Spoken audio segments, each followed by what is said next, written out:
Hello guys, আসসালামু আলাইকুম। আবারও আপনাদের মাঝে একটি নতুন ভিডিও নিয়ে উপস্থিত হয়েছি। নিশ্চয়ই আপনারা ভিডিওটি দেখে বুঝতে পেরেছেন। লালবাগ কেল্লা ঢাকার ঐতিহ্যবাহী একটি স্থাপনা। প্রায় ৪০০ বছর ইতিহাসের সাক্ষী হয়ে এখনও দাঁড়িয়ে আছে ভবনটি। লালবাগ কেল্লা। লালবাগ কেল্লার ইতিহাস। সম্রাট আওরঙ্গজেবের পুত্র সম্রাট শাহজাদা আজম ১৬৭৮ খ্রিস্টাব্দে এই দুর্গটির নির্মাণ কাজ শুরু করা হয়। পরবর্তী সুবেদার শায়েস্তা খানের শাসন আমলে ১৬৮৪ খ্রিস্টাব্দে নির্মাণ কাজ অসমাপ্ত অবস্থায় রেখে দুর্গটি পরিত্যক্ত হয়। দুর্গের অভ্যন্তরে হাম্মামখানা সহ একটি সুড়ঙ্গ ও দরবার হল, প্রতিটি একটি মসজিদ, সদ্য ৩ গম্বুজ বিশিষ্ট একটি মসজিদ ও একটি পুকুর আবিষ্কার হয়। ৩টি সুদর্শন তোরণ ছাড়াও দক্ষিণ এবং পশ্চিমের দুর্গের প্রাচীরে নির্দিষ্ট দূরত্বের পর পর একটি করে পলকাটা তোপমঞ্চ রয়েছে। তবে ১৬৮৪ খ্রিস্টাব্দে নবাব শায়েস্তা খানের কন্যা পরী বিবির মৃত্যুর পর শায়েস্তা খান এই দুর্গটিকে অপয়া মনে করে এবং অসমাপ্ত অবস্থায় এই নির্মাণ কাজ বন্ধ করে দেওয়া হয়। পরী বিবির সমাধি মসজিদ ও দরবার হলের মাঝখানে সমাহিত করা হয়। লালবাগ কেল্লা প্রথমেই গেট থেকে ঢুকতে পরী বিবির সমাধি দেখা যাবে। মুঘল আমল সমাপ্তির পর দুর্গটি পরিত্যক্ত অবস্থায় রয়ে যায়। ১৮৪৪ সালে এলাকাটি আওরঙ্গজেবের নাম বদলে লালবাগ কেল্লা নামকরণ করা হয়। সেই থেকে লালবাগ কেল্লা নামে পরিচিতি পায়। লালবাগ কেল্লার ভিতরে ঢোকার পূর্বেই দেখা মিলবে নানান রঙের ফুল ও সাজানো গোছানো পুরো একটি যেন ছবি শিল্পী তার নিজের হাতে করেছে। লালবাগ কেল্লা ঢাকার ঐতিহ্যবাহী একটি স্থাপনা। আজম শাহজাদার হাম্মামখানা ও গোসলখানা। এই গোসলখানায় সেই আমলের মার্বেল পাথর এর টাইলস, যা এখনও অক্ষত অবস্থায়। এখানে কৃত্রিম আলোর ব্যবস্থা আছে। এই কক্ষের ভিতরে দেখেন এখনও কি সুন্দর এই বাড়িটির কাজ অক্ষত অবস্থা রয়েছে। এই যে দেখেন কৃত্রিম আলো, যেই আলো, এটা সূর্যের আলো থেকে, ভিতরে কোনো লাইটের ব্যবস্থা নেই। কি সুন্দর এই যে গোসলখানা দেখতে পাচ্ছেন, এখানে উনি গোসল করত, কিন্তু এখন এটি উপরে ওঠা যায় না, কিন্তু উপরের রাস্তাটা অর্থাৎ সিঁড়িটা বন্ধ করে দিয়েছে, কেন ঝুঁকিপূর্ণ। এখান থেকে কিন্তু ঝর্ণা সিস্টেমে পানি পড়ত। যেন কি সুন্দর করে কাজ করেছে।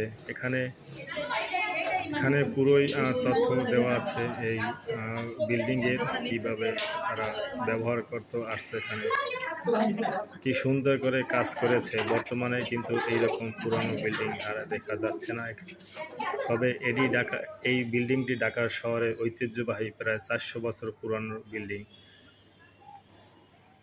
এই বিল্ডিংটির উপরে এখন আর ওঠা যাচ্ছে না। এখানে অনেক ফোয়ারা দেখতে পাচ্ছেন। এখানে শেষ বিকেলে যখন ওরা এখান থেকে চলাফেরা করতো, তখন এই ফোয়ারা দিয়ে অনেক পানি আসতো, ঝর্ণা সিস্টেম ছিল, এবং সামনে একটি পুষ্করিণী আছে। সেই পুষ্করিণীটি কিন্তু বর্তমানে লোকমুখে শোনা যায় এটি একটি পরিত্যক্ত অবস্থায় আছে এবং এটা নাকি একটা অভিশপ্ত পুষ্করিণী।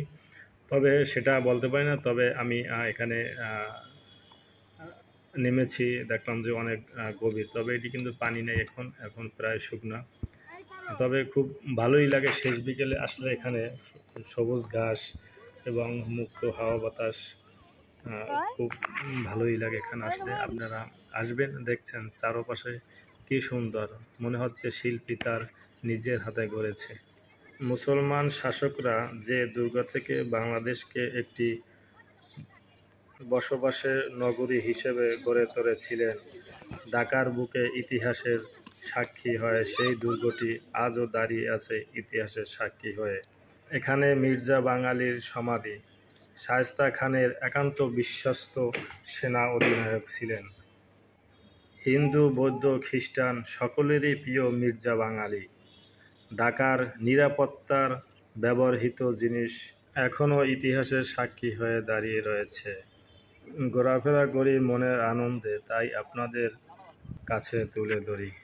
ফুলের হাসি দেখে প্রাণটা ভরে যায়। নানান জাতের গাছ সাজায় চারদিকে, প্রকৃতির কোলে পাই শান্তির ঠিকানা। এই যে ফোয়ারাগুলো দেখতে আছেন, এখান থেকে কিন্তু একটি সুড়ঙ্গ পথ আছে, যেই সুড়ঙ্গ পথ দিয়ে বুড়িগঙ্গা এবং অন্যান্য জায়গায় এই এই পথ দিয়ে যাওয়া যায়। এই দেয়ালটি কিন্তু এক অংশ ধসে পড়েছে এবং কি সুন্দর গাছগাছালি এখানে দেখতে পাচ্ছেন দর্শক।